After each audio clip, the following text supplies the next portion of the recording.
Assalamualaikum warahmatullahi wabarakatuh. Teman-teman, selamat pagi. Bertemu kembali dengan Ibu Arnisa Stefani pada mata kuliah rangkaian listrik.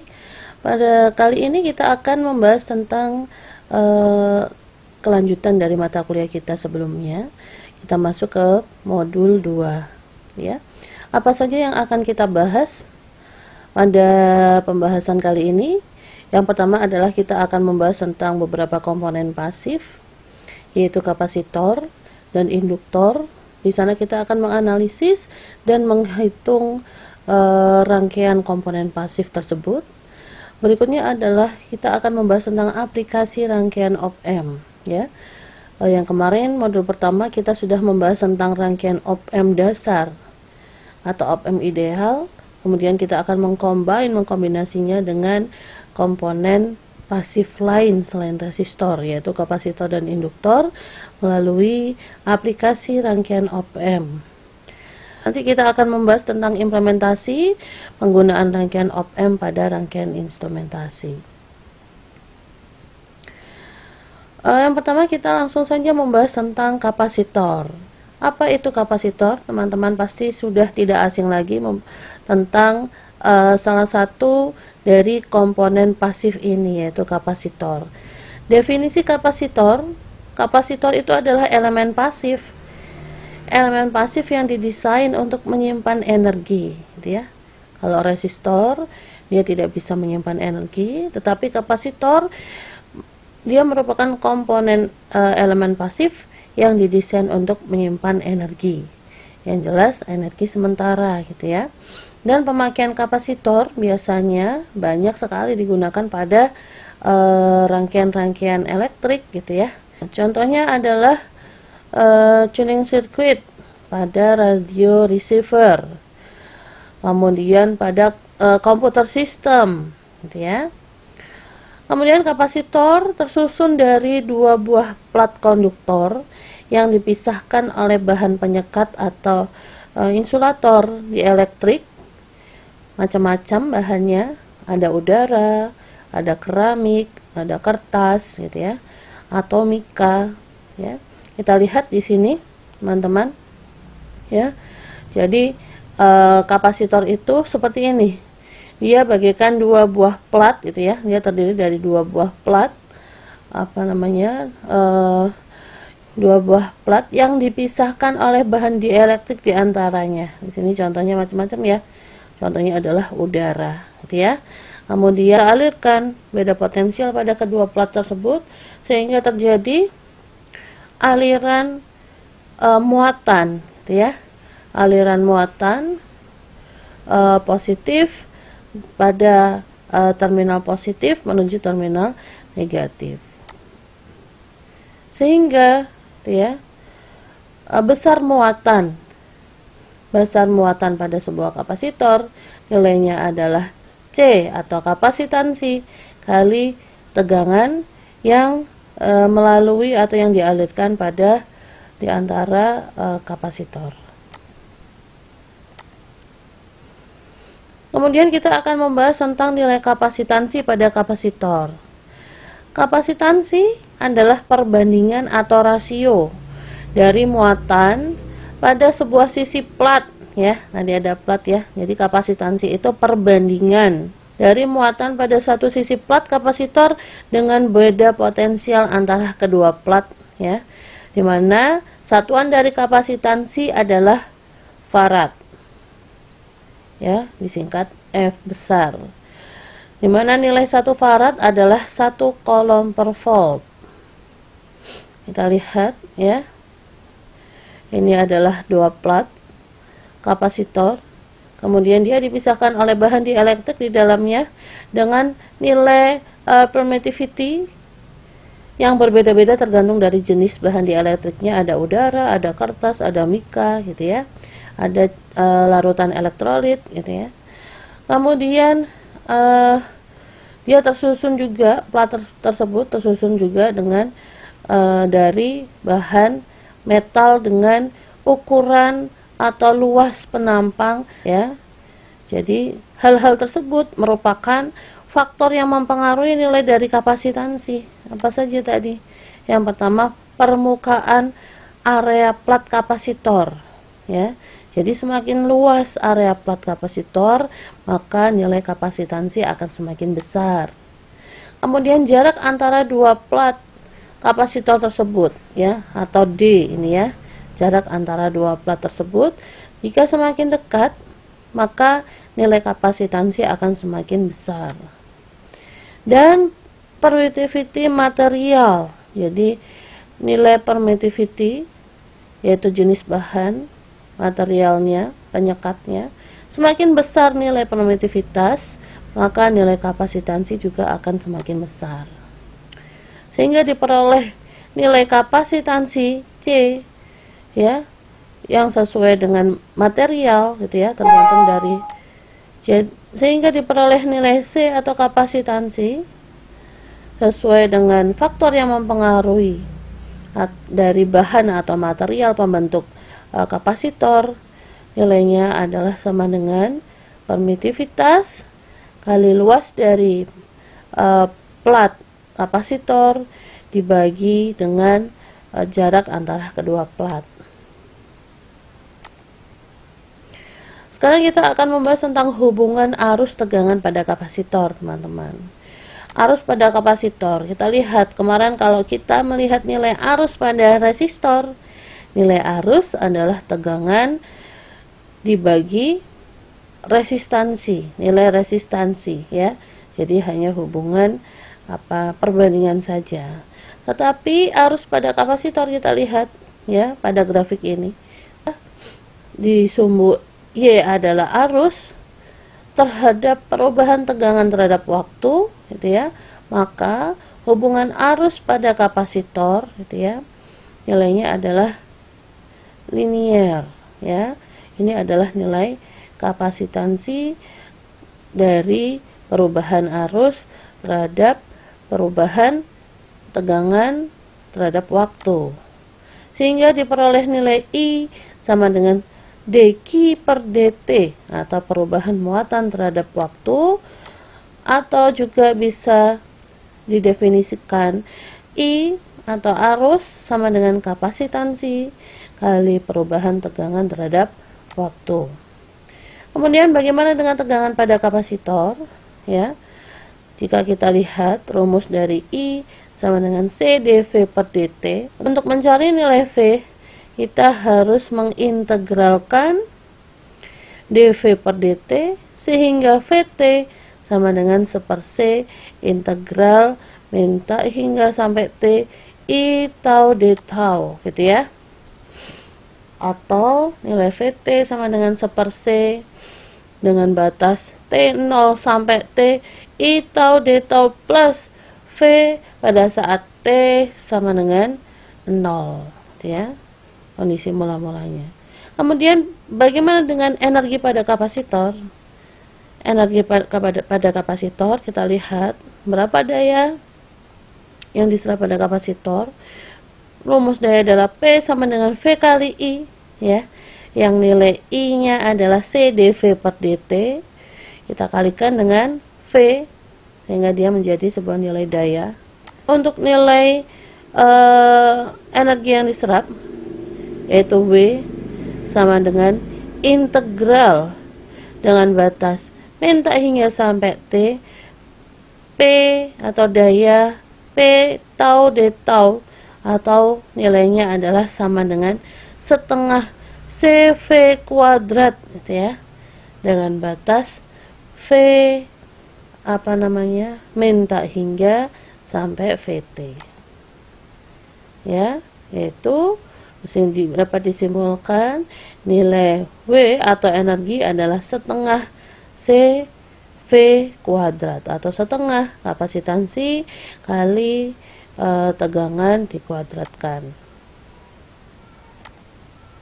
Nah, contohnya teman-teman, yang pertama adalah hitung arus yang melalui kapasitor 5 mikrofarad jika tegangan sumber VT sama dengan 10 cos 6000 T volt, ya. Kita lihat berapa arusnya. Rumusnya adalah IT sama dengan C dV per dt, kapasitansi dikalikan perubahan tegangan terhadap waktu.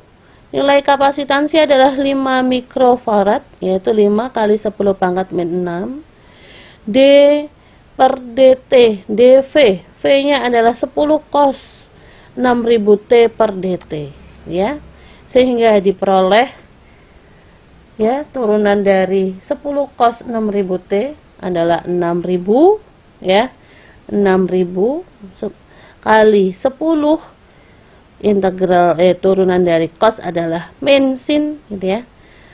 Min sin 6000 T. Nilainya adalah min 0,3 sin 6000 T ampere. Berikutnya, contoh berikutnya adalah tentukan tegangan yang melalui kapasitor 2 mikrofarad jika arus yang melaluinya IT sama dengan 6 E pangkat min 3000 T miliampere, ya. Dan asumsikan bahwa tegangan awal pada kapasitor adalah 0. Kita lihat V sama dengan, rumus dari tegangan pada kapasitor adalah V sama dengan 1/C integral dengan batas 0 sampai T I dt plus V0, dimana kita lihat asumsinya tegangan awal atau tegangan pada saat T sama dengan 0 adalah 0, ya. Langsung saja kita masukkan nilai kapasitansi adalah 1/2 kali 10 pangkat min 6 integral 0 sampai T, ya. Integral 0 sampai T. Bu, kenapa 0, Bu? Karena tegangan awalnya adalah 0, gitu ya. Dikalikan I dt, I-nya adalah 6, E pangkat min 3000 T dt, ya. Dikali 10 pangkat min 3, kenapa dikalikan 10 pangkat min 3? Karena nilai I-nya adalah dalam satuan miliampere. Kita rubah dalam bentuk ampere, ya.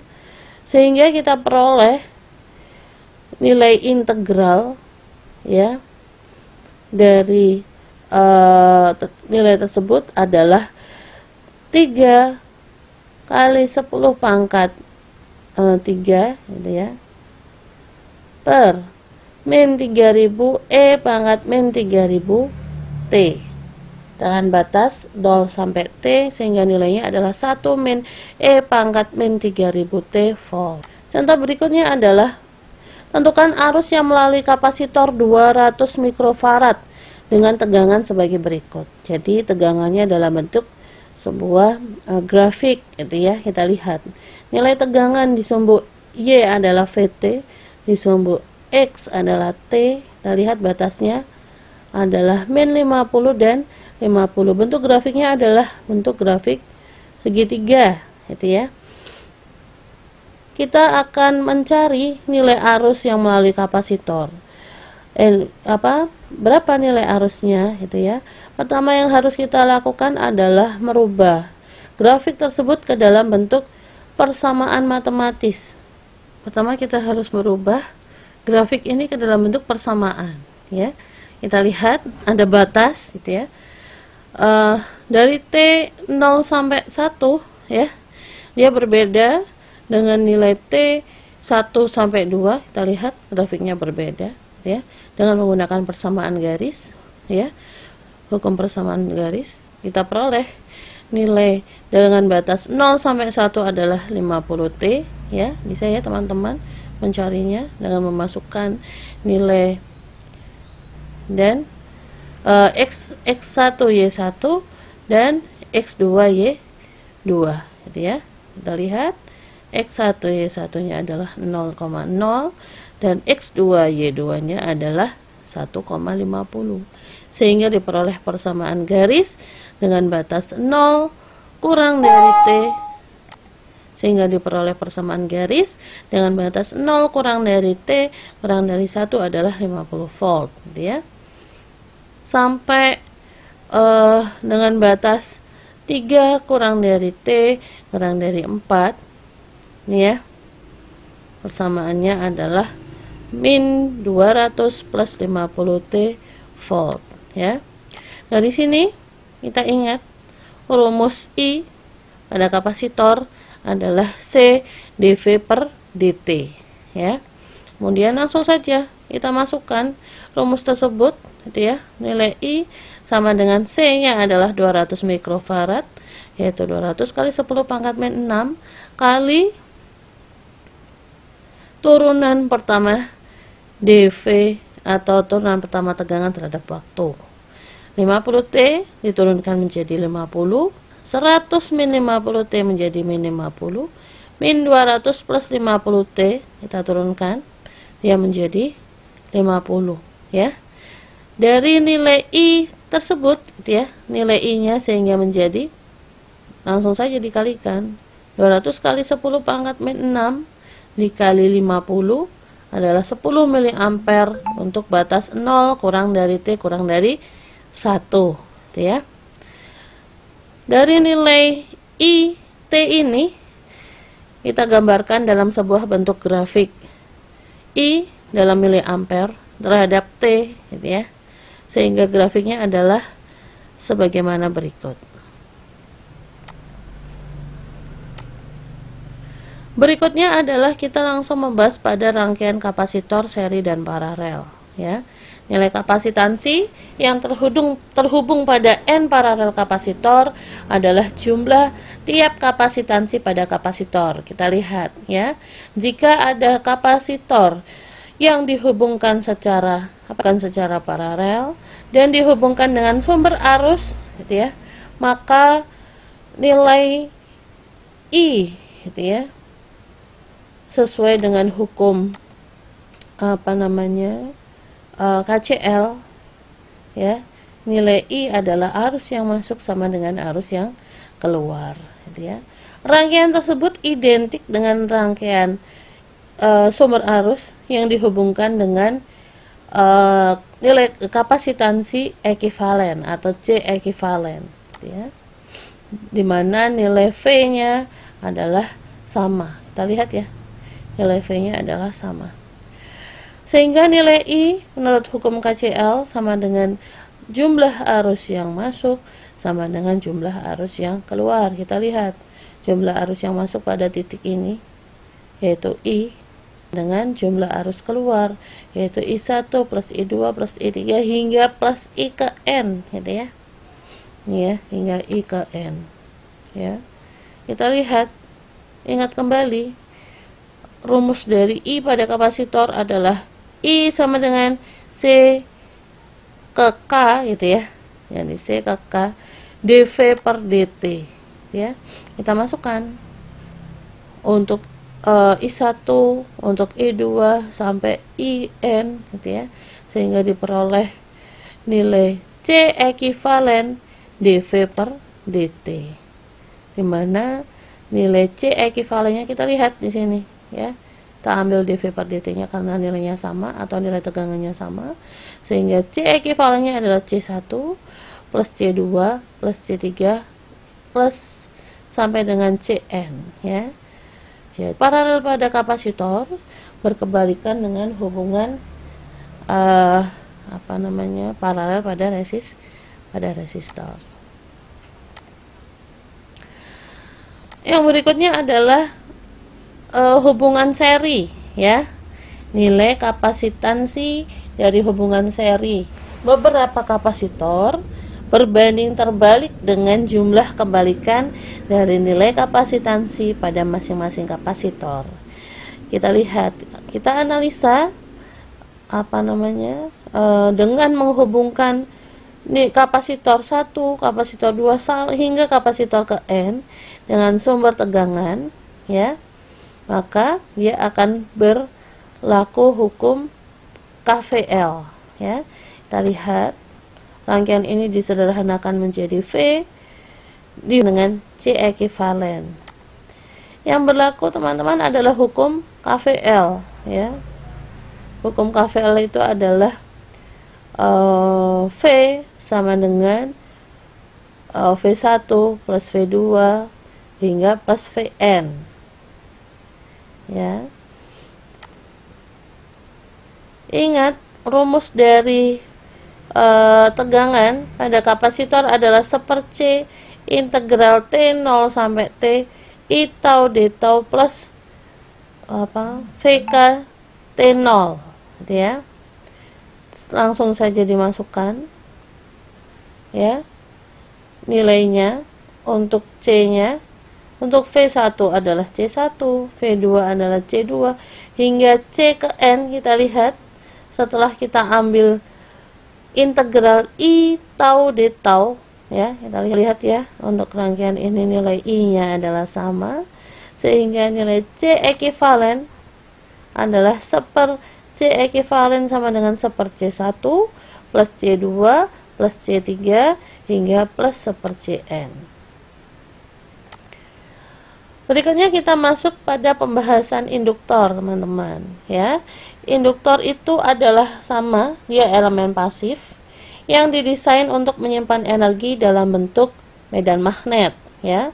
Kalau kapasitor dia menyimpan energi dalam bentuk muatan, sedangkan induktor dia menyimpan energi dalam bentuk medan magnet.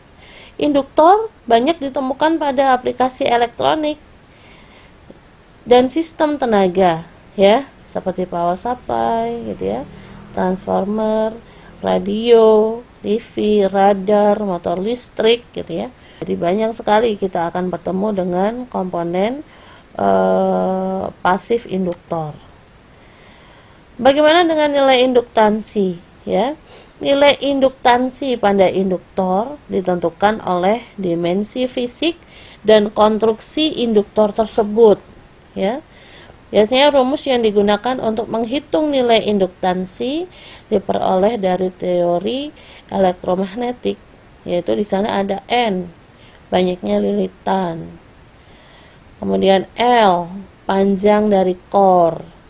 Kemudian ada A, luas penampang, dan permeabilitas core ya, jadi jenis bahan dari core tersebut. Kita lihat. Ini adalah induktor ya, teman-teman. Ya, jadi induktor itu di sini ada core yang dililitkan tembaga ya. Kita lihat di sini contohnya ya. Ya. Jadi nilai dari L atau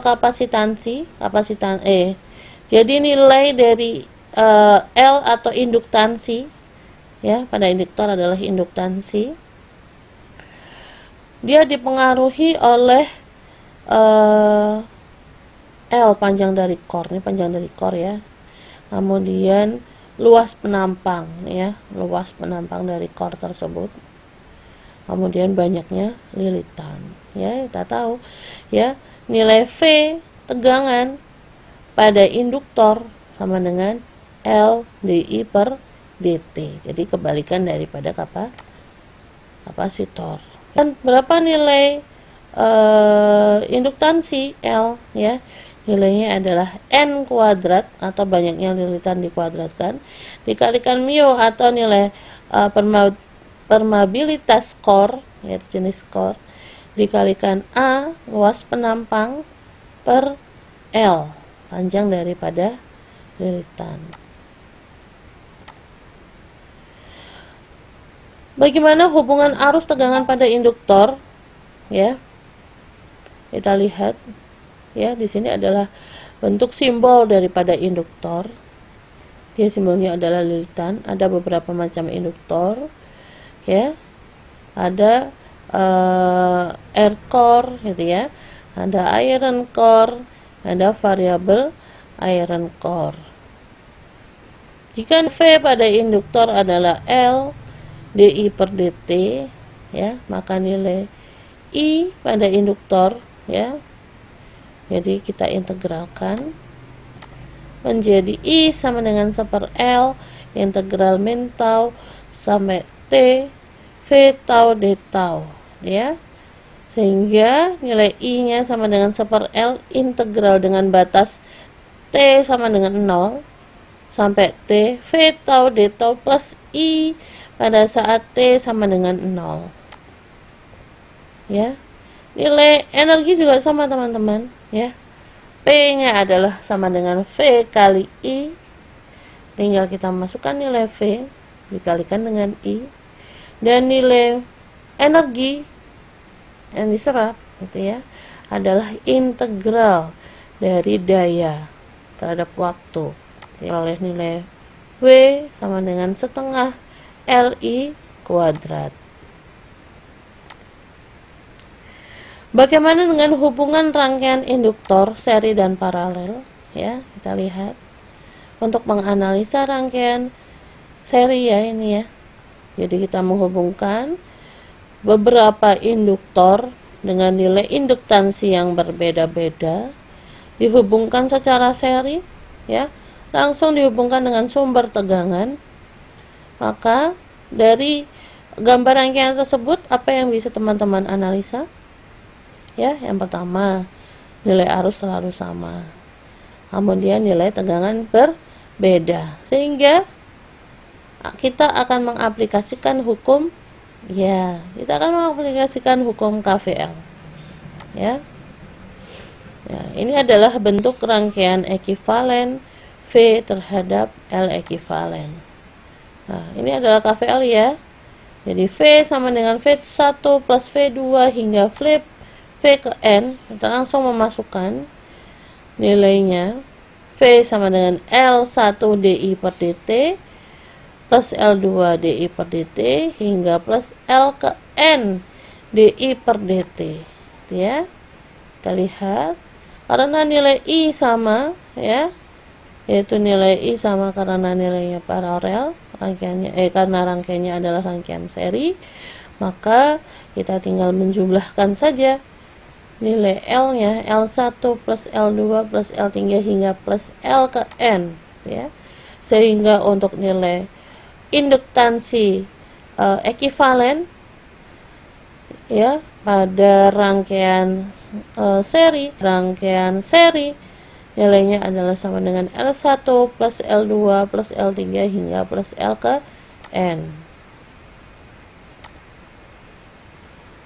Nah, bagaimana dengan rangkaian paralelnya ya? Kita hubungkan beberapa induktor dengan nilai induktansi yang bermacam-macam ya, dihubungkan dengan sumber arus ya, maka akan berlaku hukum apa teman-teman? KCL, Kirchhoff Current Law ya, di mana jumlah arus yang masuk sama dengan jumlah arus yang keluar ya. Kita masukkan rumus I-nya adalah 1/L integral V dt ya plus I1 T0 ya. Karena nilai T tegangan yang sama ya, tegangannya sama, maka bisa diperoleh nilai L ekivalennya adalah 1/L ekivalen sama dengan 1/L1 plus 1/L2 hingga plus 1/L ke N. Ini adalah pembahasan tentang kapasitor dan induktor. Berikutnya nanti kita akan membahas tentang aplikasi op-amp seperti itu. Silakan teman-teman mengerjakan terlebih dahulu tugas awalnya untuk lebih memperdalam atau memahami materi yang sudah disampaikan. Terima kasih. Wassalamualaikum warahmatullahi wabarakatuh.